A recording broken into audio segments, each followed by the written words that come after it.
नमस्कार. रावित भावमध्ये आपल्या सर्वांचं स्वागत आहे. हा व्हिडिओ थोडासा मोठा होणार आहे, पण शेवटपर्यंत बघा.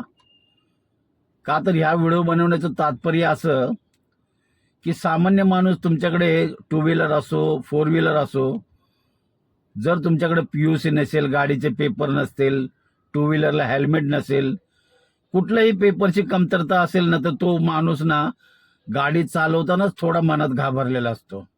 कुठेतरी फाईन होईल, कोण हवालदार पकडेल. दुसरी गोष्ट, मी साधारण 2 दिवस झाले माझे ब्रिज कॅन्डीचे व्हिडिओ येतात आणि कोस्टल रोड आणि सी लिंकवरून माझं दिवसाला 3 ते 4 वेळा माझं जाणं येणं आहे सी लिंकवरून.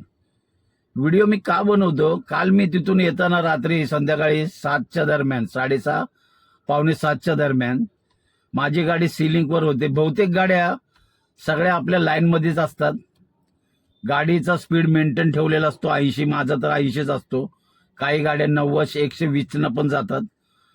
पण काल अशी घटना घडली की जे स्वतःला राजकारणी समजतात, जे नेते मंडळी आहेत, त्यांच्या गाडीला ना पाठीमागे पुढे मागे ना पायलट असतात, म्हणजे त्या 4-5 गाड्या असतात. त्या इतक्या भरधाव गेल्या आणि इतकी लाईन कटिंग करत गेले ते.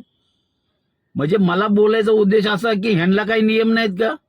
म्हणजे हे सरकारमध्ये तर ह्यांनी सगळं केलेलं चालतं. म्हणजे बोलण्याचं माझं का की सगळे आता माझ्यासारखे ड्रायव्हर एका लेननी चालतात आणि बाकी 10% लोक वाहतुकीचे नियम तिथं मोडतात ओव्हर स्पीडला.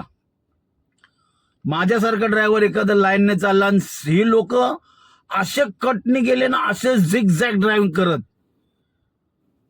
जर एखाद्या ड्रायव्हरचं संतुलन बिघडलं, कारण मला सुद्धा एक कट मारून गेलं ती गाडी, त्यांची पायलटची गाडी असते ती, लाल लाईन लावते भरधाव.